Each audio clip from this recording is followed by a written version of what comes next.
Some personal finance topics are perpetually controversial. And not let's cordially disagree controversial, but you have offended everything I stand for controversial. The fact that these topics are controversial is not that interesting on its own, but understanding the reasons why they are controversial is fascinating. I'm going to go through some of the most controversial topics in personal finance, explain the psychology behind the controversy, and give my own thoughts. I'll cover renting versus owning a home, income investing, and financial independence, retire early, or FIRE. I'm Ben Felix, Chief Investment Officer at PWL Capital, and I'm going to tell you what we can learn on the most controversial topics in personal finance.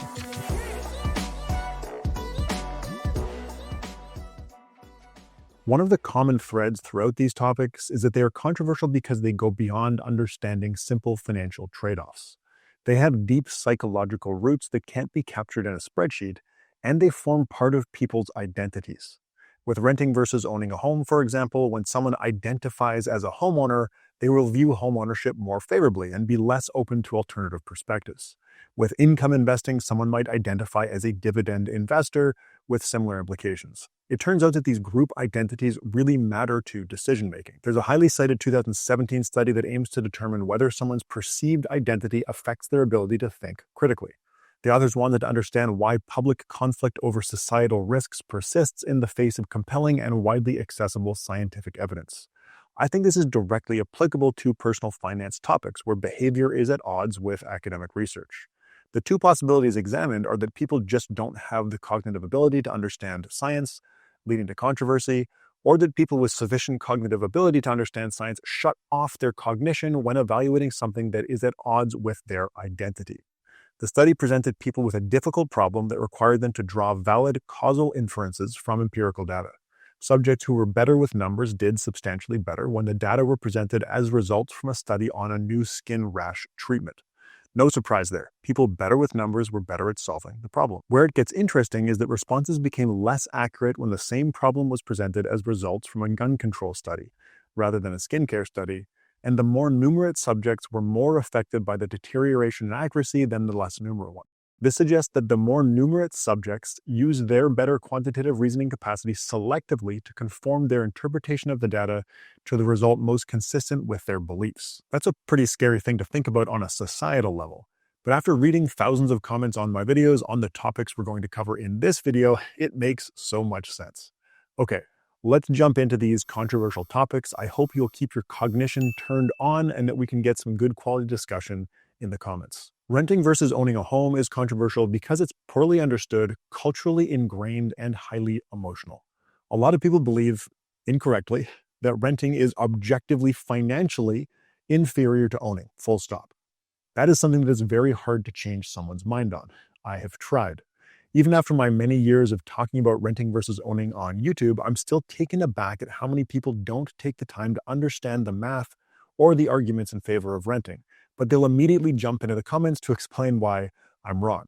The reality is that it's reasonable to expect renting and owning to be financially comparable due to simple equilibrium economics. If either renting or owning were cheap, people would switch to that option up until it stopped being cheap. When you take the total costs of owning a home into account, property taxes, maintenance costs, building depreciation, and the opportunity cost of having equity in a home rather than invested in higher expected return assets like stocks, and the cost of borrowing for homes that are financed with a mortgage, you typically end up with a figure that looks very similar to what you would otherwise pay in rent. In other words, the total unrecoverable costs of renting and owning are generally similar. This makes their expected financial outcomes comparable. Understanding that takes some thinking, which, as I mentioned, can be hard to do when it conflicts with someone's identity as a homeowner. Part of that identity is cultural. There are often strong cultural motivations to buy a home with status and moral virtue associated with doing so. If your parents pressure you to buy a home, or if it's seen as a prerequisite for dating, you're more likely to buy a home, even if that's not the best financial decision for you. A 2017 study finds that second-generation immigrants to the United States with a father that emigrated from a high home ownership country are significantly more likely to be a homeowner in the United States than a second-generation immigrant with a father from a low ownership country. It's not easy to math your way out of cultural belief. An interesting financial interaction with this is that some research has suggested that the non-financial motivations to own a home, like societal pressure, moral arguments, and the perception that it's a better financial decision than renting, can shift the financial equilibrium in favor of renting. That research found using an analytical model calibrated to data for markets around the United States that, as the theory of people overpaying for owning over renting for emotional reasons would predict, renting has often come out ahead of owning financially. Having a place to live is a basic necessity for people to live good lives, so it's no surprise that homes are emotional. The idea of being evicted or priced out of a home or neighborhood is fear-inducing for a lot of people. I'm not minimizing that. Those are valid concerns, and in my opinion, the ability to hedge the cost of living in a specific home or neighborhood is one of the best arguments in favor of homeownership. A 2024 study finds in survey data that inflation protection is one of the key motivations for many people to buy their home, especially after recently high inflation, and that people living in or emigrating from countries with high inflation are more likely to buy than rent. It makes sense that past inflation experiences would make people more sensitive to inflation risk, and therefore more likely to buy a home. But that doesn't make renting or buying objectively better or worse for someone making that decision today. True as that may be, someone who left a high inflation country after they were priced out of their rental market would think I'm completely nuts to say that renting can be a reasonable way to pay for housing. Past personal experiences shape the way that we see the world, and the fact that people have differing past experiences contributes to renting versus owning being controversial. The last point I'll make on this is that people are not financial models, and people know that. Rent versus own models require renters to save and invest the cash flow cost difference between renting and owning into other assets like stocks. When they do this, the long-term financial outcomes are comparable, but real people might decide to spend the cash flow cost difference rather than saving it. They might also make bad investing decisions, like getting in and out of the market at the wrong times, taking the wrong kinds of risk, or paying exorbitant fees. I agree that these are important considerations, but I don't think it means everyone must buy a home. It should be acknowledged that financially successful renting requires discipline and some financial knowledge, but for the right person, it's a perfectly reasonable way to pay for housing. That said, I think owning does make sense in a lot of cases, particularly for the average person who has relatively low financial literacy. I have never been anti-home ownership. I currently own a home, but I have spent more of my life renting than owning. I am pro rationally assessing housing options, which can mean either renting or owning depending on the specific circumstances, which is, as I'm reminded every time I make a video on this topic, a controversial take. Income investing is at least as controversial as home ownership. Income investors believe that it is prudent to invest in assets that distribute income, like dividends, interest, and in the case of covered calls, option premiums. Regardless of the source, income investors have a strong preference for income and a belief that income-producing investments are superior to the alternatives. Dividend investing is another topic that forms part of people's identities. The R-Dividend subreddit, for example, has membership of 721,000 dividend investors, and there are countless blogs, social media accounts, and online communities dedicated to dividend investing. This topic is controversial because despite its popularity, psychological appeal, and dedicated following, it is objectively wrong. Modigliani and Miller prove in their 1961 paper that in a frictionless market with no taxes, a firm's dividend policy is irrelevant to the valuation of its shares. When a firm pays a dividend, its capital value decreases by the same amount. The end result is that the dividend investor is not better or worse off before tax after receiving a dividend. They have simply changed the characteristics of their assets to include some stock and some cash, which is an outcome that could have been achieved by selling some stock. People like to argue that Miller and Modigliani make too many assumptions for the theory to be useful, but dividends are often tax disadvantaged relative to capital gains, which makes dividends worse, not better in the real world. Despite this, many of the most popular personal finance books recommend income-focused investing, particularly for retirees, and some authors go as far as claiming that returns from capital gains are irrelevant and that cash flow from the investment is the only thing that matters. This is nonsensical because the total return of an investment, the combination of capital gains and income, is what actually matters to investors. Dividend-focused portfolios do tend to have exposure to stocks with characteristics associated with higher expected returns, like value stocks and stocks with robust profitability. Eugene Fama and Kenneth French showed empirically in the 1993 paper Common Risk Factors in the Returns on Stocks and Bonds that portfolios formed on their dividend yield have a 3-factor alpha, or return unexplained by other factors in the model, that is statistically indistinguishable from zero. This means that after controlling for sensitivity to market risk, company size, and relative price, dividends do not contain any additional information about expected returns. I have updated these data using the more recent 5-factor asset pricing model from Fama and French, which includes profitability and investment, and found the same result. This is one of the confusing things about dividend investing. It can be shown in some cases to have outperformed the market. But dividends are not the cause of the outperformance. They are a tax-inefficient sideshow. Building a portfolio with exposure to the same underlying characteristics that does not focus on dividends would result in better tax efficiency, broader diversification, and more reliable long-term outcomes. While they may be irrelevant in theory, the psychology of dividends is powerful. In the 2019 paper, The Dividend Disconnect, the authors find that investors view dividends as free money and account for them separately from capital gains. They call this the free dividends fallacy. The effect makes a stock that pays a dividend seem more attractive to a dividend investor than one that doesn't. And the authors find that dividend investors are willing to pay a premium for dividend cash flows above and beyond what a rational investor would. This psychological preference is one of the reasons income investing is controversial. Remember, though, that dividends are not free money. It's exactly like selling some stock. This is true in up markets and down markets. Dividends are not special, do not increase returns, and do not offer downside protection. A common but misguided counterargument is that dividends make up a huge portion of total returns. For example, from December 1978 through May 16, 2025, the total cumulative return of the US market is more than 3 times higher when dividends are included than when they are excluded. These data show that reinvesting dividends is important, not that dividends are special. It's like comparing the ending value of a portfolio of someone who never made any portfolio withdrawals to someone who withdrew an amount equal to the dividend yield. It proves that dividends decrease capital and must be reinvested to match the market return, not that a dividend focus should form part of an investment strategy. Covered calls have more recently become a popular income investing strategy, but they have their own pitfalls. Derivative income from selling call options on securities held in the portfolio creates an income stream, but the income is mechanically coming at the expense of foregone expected returns. As the authors of the 2025 paper, A Devil's Bargain When Generating Income Undermines Investment Returns, explain, when someone opens a position by selling a call option, the trade has not ended, it has only begun. The seller has a liability that is not resolved until either the position is liquidated or the option matures and is settled.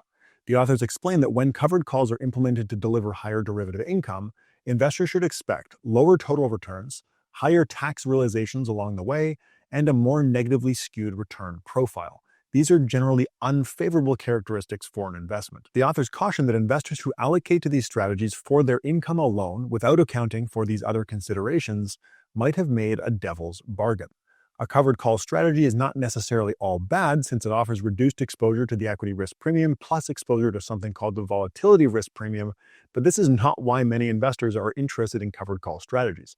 They want high income and often don't realize the extent of the expected return trade-off. All that said, income investing can have psychological merit, which is likely one of the reasons it persists despite being theoretically and empirically suboptimal most of the time. Investors are much more likely to spend from their dividends rather than from their capital, making income psychologically important for investors drawing down their portfolios. Still, a better result could be achieved by focusing on total returns and systematically selling from a well-diversified portfolio to fund consumption. But overcoming the psychological preference for income is easier said than done. If income investing improves investor behavior, and as long as the investor understands the trade-offs they're making, I guess it's fine. The last topic I want to cover is FIRE, or Financial Independence Retire Early. The original premise of FIRE was that people should aim to earn as much as possible, even if that means enduring work they do not necessarily enjoy, save as much as possible, often more than 50% of their hopefully high income, even if that means making meaningful lifestyle changes, in order to attain the ability to choose to stop working for money as soon as possible. Similar to the other controversial topics, large online communities of people seeking FI have stemmed from the FIRE concept, and being an adherent to the philosophy forms part of people's identities. I don't want to strawman FIRE, so let me be clear up front that it has evolved over time since it gained widespread popularity around 2011. Today, there are many versions of FIRE, including Lean FIRE, Fat FIRE, Coast FIRE, Barista FIRE, and probably many others. The fact that so many different versions have evolved from the original idea speaks to the fact that FIRE means different things to different people. It's easy to argue against the most extreme version, but hard to argue against its fundamental lessons. I will try to detail both. FIRE is ultimately a self-help ideology that leverages frugality, often in the extreme, and knowledge of capital markets to achieve freedom from the need to work earlier than normal. FIRE rejects overconsumption and the hedonic treadmill, which are good things to reject. but its moral judgments on the value of consumption and work make it controversial. As the 2021 paper, The Financialization of Anti-Capitalism, The Case of Financial Independence, Retire Early, explains, FIRE shares certain elements with dominant traditions of self-help, which exhort individuals to work upon themselves, take charge of their lives, and become free. The 2005 book Self-Help Inc. Makeover Culture in American Life describes how self-help literature defines its readers as insufficient, as lacking some essential feature of adequacy, and then offers itself as the solution. The resulting contagion of insufficiency constitutes the self-improvement industry as both self-perpetuating and self-serving. True to form, FIRE has spawned countless best-selling authors, ad-ridden blogs, and pay-per-view movies from people who supplement their own income by telling others how they too can be financially free. What makes FIRE stand out from other strands of self-help is that it emphasizes financial literacy and the use of financial markets through low-cost index funds to achieve the ultimate goal. By its nature, FIRE implies that, left to their own devices, people overconsume and waste their lives working miserable jobs that they do not enjoy, while FIRE offers the promise of a simple mathematical solution to freedom. To be clear, FIRE is not anti-work. It promotes autonomy, defined as freedom from the need to work for money. That freedom is minimized by unnecessary consumption and the need to work for money. There are certainly powerful aspects to these ideas. Connecting your spending to your values is a worthwhile exercise for anyone to do. Overconsumption is unlikely to bring lasting joy to you and your family, and it comes at the expense of needing to work longer to be financially independent. Spending less than you make is always wise, and being in a financial position to choose the work that you want to do is incredible. The problem is that some spending, even on things that are not necessities, can also be perfectly fine, and work is an important part of human happiness. The PERMA model of well-being includes positive emotion, enjoying what you're doing minute to minute, and being grateful for your circumstances, engagement, finding states of flow by being fully immersed in an activity or task, having strong, positive relationships, meaning, finding the purpose beyond yourself through work, hobbies, or spiritual beliefs, and accomplishment, setting and achieving goals that provide a sense of accomplishment and mastery. Work is not a requirement to attain these things, but it is one very good way to get there. Again, FIRE is not necessarily anti-work, but to the extent that it requires extreme frugality and enduring unenjoyable but high-paying work to achieve financial independence, I think it can be problematic. Another issue is that while past research has shown that people don't need much money to be happy, more recent research disagrees. 2010 research suggested a happiness plateau at around $75,000 of income when the research came out, which would be a higher inflation-adjusted number today. But that research used a measure of happiness that was later deemed insufficient to draw conclusions from. It was based on asking study subjects to recall if they had smiled or laughed a lot the previous day. Subsequent research using a more continuous measure of happiness found that happiness increases past $75,000 and all the way up to $500,000 of income because as people earn more money, they feel more in control of their lives. For example, people with higher incomes can choose to buy organic raspberries instead of dried pasta if they want to, and they have more financial resources to change jobs. Importantly, income above $100,000 in the study did not have the same linear effect on happiness for the least happy people studied, and it had a more extreme effect for the happiest people. It seems to me that earning more income and achieving FIRE are two ways to get to a similar place. Neither will solve unhappiness, and both can make happy people happier. Achieving a state where you have the financial flexibility to choose work that you enjoy and work that has a positive impact is a great goal to have, but so is finding work that is rewarding both financially and psychologically. In either case, knowing what's important to you and being intentional about your objectives is important. To the extent that FIRE helps people get there, I can see it being useful, but I can also see the focus on minimizing spending to attain an FI number and settling for high-paying work that you don't enjoy with the intention of exiting the capitalist system altogether being harmful. Personally, I really like what I do for a living, which includes thinking about topics like the ones in this video and using what I learned to help people make better decisions.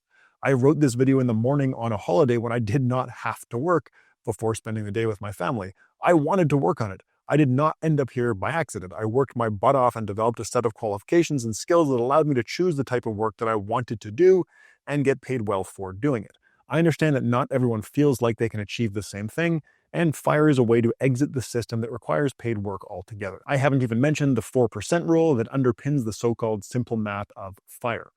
It has a lot of problems that I've dug into in other videos. It says that you can spend 4% of your portfolio value in the first year of retirement and then adjust that amount for inflation each year thereafter. This makes it very easy to calculate your FI number. Take your spending and divide it by 4% or multiply it by 25, and you know how much you need to save. This stems from research in the 1990s based on the historical returns of the US stock market, which we know now, looking backward, has been one of the best performing stock markets in the world. It is also based on a 30-year retirement period, which is clearly insufficient for an early retiree. More recent research that includes data from other countries around the world and extends the withdrawal period to match the longer horizons of early retirees suggests a number closer to 3%. Personal finance is personal. What is right for one person is wrong for another. Given this level of subjectivity, it makes sense that there are highly controversial personal finance topics. When people make their financial decisions part of their identity, it becomes difficult to objectively evaluate whether what they are doing actually makes sense. My hope is that detailing some of the most controversial topics in personal finance, including the psychology and moral philosophy that makes them controversial, will equip you to make better decisions. Thanks for watching. I'm Ben Felix, Chief Investment Officer at PWL Capital. Tell me which controversial topics I missed in the comments.